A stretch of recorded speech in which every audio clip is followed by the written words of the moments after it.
ఆంధ్రప్రదేశ్ ప్రజలు జగన్ అరాచక పాలనకు చరమగీతం పాడారు. 5 ఏళ్ల పాటు వేధింపులు, దాడులు, దౌర్జన్యాలు, కక్ష సాధింపు ప్రభుత్వానికి మరో పనే లేదన్నట్లుగా జగన్ సాగించిన అధ్వాన అరాచక పాలనకు ఓటు ద్వారా అంతం పలికారు ఏపీ జనం.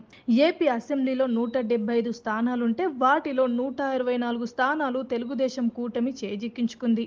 151 స్థానాలతో గత ఎన్నికలో విజయం సాధించిన వైసీపీ ఇప్పుడు కేవలం 11 స్థానాలకు గెలుచుకొని కనీసం ప్రతిపక్ష హోదా కూడా దక్కకుండా మిగిలిపోయింది. అయితే ఎన్నికలకు ముందు మళ్లీ అధికారంలోకి వస్తామంటూ విర్రవీగి సవాలు మీద సవాలు చేసిన వైసీపీ తోపులు ఇప్పుడు జనాలకు ముఖం చూపించుకోలేక అజ్ఞాతంలోకి జారుకున్నారు.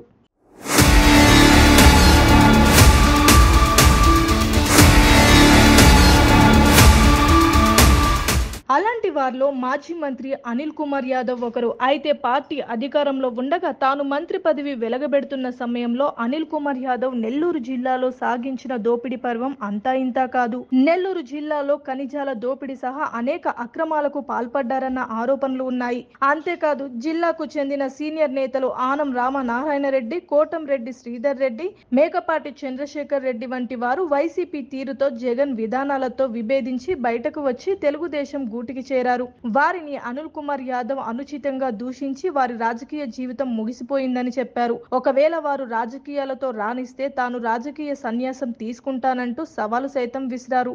ఇప్పుడు సవాల్ను గుర్తు చేస్తే తాను సవాలైతే చేశాను కానీ తన సవాల్ను ఎవరు స్వీకరించలేదుగా అంటే తప్పించుకుంటున్నారు.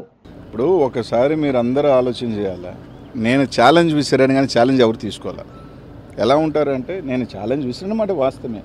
నేను ఛాలెంజ్ చూస్తున్నప్పుడు అవతల ఛాలెంజ్ తీసుకొని రైట్ మేము కట్టుబడి ఉన్నాం ఈ ఛాలెంజ్కి అని చెప్పునుంటే బాగుండేది. ఎన్నికలు అయిపోయిన తర్వాత అప్పుడు ఛాలెంజ్ చేసేవాడు కదా అంటే అలా కాదు కదా. నేను ఒక సవాల్ విసిరినప్పుడు ఆ సవాల్ స్వీకరించేవాడు కూడా స్వీకరించుకొని చేస్తుంటే బాగుండేది. రైట్, ఏదో సామెత ఒకటి ఉంది, హనుమాన్ జంక్షన్లో నాకు బాగా నచ్చిన డైలాగు, గెలిచినోడు చెప్తాడు ఓడినోడు వినాలని. ఈరోజు వాళ్ళు చెప్తున్నారు, మేము వింటాం, పర్వాలేదు. ఈరోజు వాళ్ళు ఏదైనా చెప్తున్నారు, రైట్, వాళ్ళు ట్రోల్ చేసుకునే అబ్బాయి ఇబ్బంది ఏం లేదు. ట్రోల్ చేసుకునే స్థాయిలో మేము ఉన్నామంటే మేము ఎదిగినట్టే. We're in public. Good publicity or bad publicity is a publicity. అలాగే బూతుల నాని, అదేనండి కొడాలి నాని కూడా చంద్రబాబు నాయుడు మళ్లీ అధికారంలోకి వస్తే తానయాన పాదాల దగ్గర కూర్చుంటానని సవాల్ చేశారు.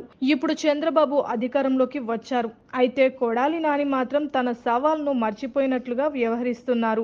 నిబద్ధత, మాటకు కట్టుబడేతనం వైసీపీ నేతల్లో కాగడ పెట్టి వెతికినా కనిపించవు. అసలు ఆ పార్టీ అధినేత అధికారంలోకి వచ్చిన క్షణం నుంచి మాట తప్పడం, మడమ తిప్పటమే పనిగా పెట్టుకున్నారు. ఇక ఆయన పార్టీ నేతలు మాట మీద నిలబడతారని ఎలా అనుకుంటాం? అయితే అందుకు భిన్నంగా 2019 ఎన్నికలకు ముందు మళ్లీ చంద్రబాబు ముఖ్యమంత్రి, తెలుగుదేశం పార్టీయే మరోసారి అధికారంలోకి వస్తుందని సవాల్ చేసి అలా జరగకపోతే మళ్లీ చంద్రబాబు సీఎం అయ్యే వరకు గ్రామంలోకి అడుగు పెట్టనని సవాల్ చేసిన ఒక తెలుగుదేశం మహిళా కార్యకర్త అన్నమాట మీద నిలబడి గత 5 ఏళ్లు సొంతూరులో అడుగు పెట్టలేదు. చంద్రబాబుకి అంత స్థాయి ఉందా? ఆడే కుప్పంలో ఓడిపోతాడు. ఎలక్షన్ ఒకసారి పోటీ రిజైన్ చేసి చూడమనండి. కుప్పంలో చంద్రబాబు ఓడిపోతే నేను రాజకీయాలు వదిలేస్తా. చంద్రబాబు దగ్గర ఆడి బూట్లు తుడుతా, అక్కడే చంద్రబాబు కాళ్ళ దగ్గర కూర్చుని ఉంటా. చంద్రబాబుకు దమ్ముంటే కుప్పం రిజైన్ చేయమనండి. చంద్రబాబును ఓడించలేకపోతే రాజకీయాలు వదిలేసి వెళ్ళిపోతా. చంద్రబాబు నాయుడు బూట్లు తుడిచే కార్యక్రమం క్లాత్ పట్టుకుని ఆడి కాళ్ళ దగ్గర కూర్చుని ఉంటా. ఇప్పుడు చేయమనన్నా, మాడి పెద్ద పోటుగాడు కదా, మాకేం భయం వేసేస్తుంది ఇప్పుడు ఎలక్షన్కి వెళ్ళాలంటే. చంద్రబాబు నాయుడు బాగా ధైర్యవంతుడు, పోటుగాడు కదా. వాళ్ళ అబ్బాయిని మంగళగిరిలో ఇక్కడే గెలిపించాడు. మొన్న ఆ ఎమ్మెల్యేలందరినీ గెలిపించేసాడు, వెనకాల తిరిగే వాళ్ళని, ఎంపీలని. ఇప్పుడు కుప్పంలో రిజైన్ చేసి కనుక చూపించాడు అనుకో, 1,00,000 మెజార్టీ, 1,50,000 మెజార్టీ. నా మధ్య జగన్మోహన్ రెడ్డి గారు పార్టీ పెట్టి వెళ్ళాడు కదా, 5,35,000తో చూపించాడు దెబ్బ ఎట్ట ఉంటుందో. అధికారంలో ఉన్న కాంగ్రెస్కి, ప్రతిపక్షంలో ఉన్న చంద్రబాబుకి. అంటే అందరికి చూపించవచ్చు కదా ఈ రాష్ట్ర ప్రజలందరికీ. అద్దాక మమ్మల్ని రిజైన్ చేయమంటాడు ఎందుకు? మళ్ళీ 2024 ఎన్నికలలో విజయం సాధించిన తర్వాతే సొంత గ్రామంలో అడుగుపెట్టారు. ఈ సంఘటన కుసుమంచి మండలం కేశవాపురం గ్రామంలో జరిగింది. కేశవాపురం గ్రామానికి చెందిన విజయలక్ష్మి 2019 ఎన్నికల సమయంలో చంద్రబాబు ఏపీ సీఎం అవుతారని కుటుంబ సభ్యులతో సవాల్ చేశారు. అలా జరగకపోతే మళ్ళీ చంద్రబాబు సీఎం అయ్యే వరకు గ్రామంలో అడుగుపెట్టనని ప్రతిజ్ఞ చేశారు. 2019 ఎన్నికలలో తెలుగుదేశం పరాజయం పాలవడంతో ఆమె అన్న మాట ప్రకారం అప్పటి నుంచి మళ్ళీ కేశవాపురంలో అడుగుపెట్టలేదు. 2024 ఎన్నికలలో చంద్రబాబు విజయం సాధించిన తర్వాత ఆమె తన శపథం నెరవేర్చుకున్నారు.